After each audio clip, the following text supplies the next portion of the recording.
Guys, narito na, susubukan natin gumawa ng emergency light gawa ng Sunrox. Susubukan natin to guys kung epektibo ba ang Sunrox na sinasabi nila.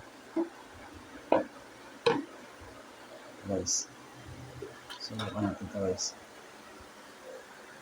Guys, yung ating gagawin. Okay guys, pailawin natin tong Sunrox with emergency light.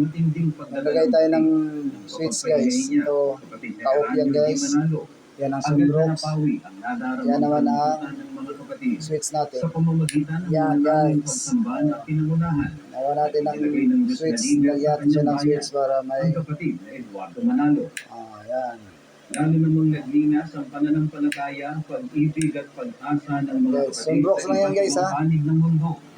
Meron tayong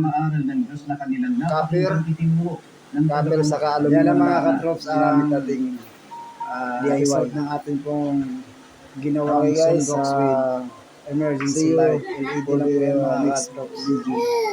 Yan mga kaibigan. Tuwa na si Lulu. Medyo ano nga lang siya. At least mayroon siyang ano. Sa layunin natin mamakatan ang pananampalataya.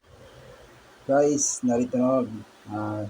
Susubukan natin gumawa ng emergency light gawa ng Sunrox.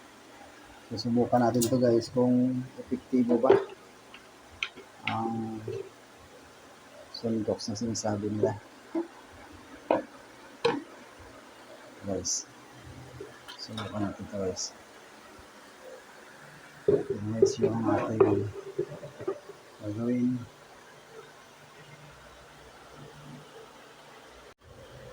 Guys, narito na. Susubukan natin gumawa ng emergency light gawa ng Sunrox.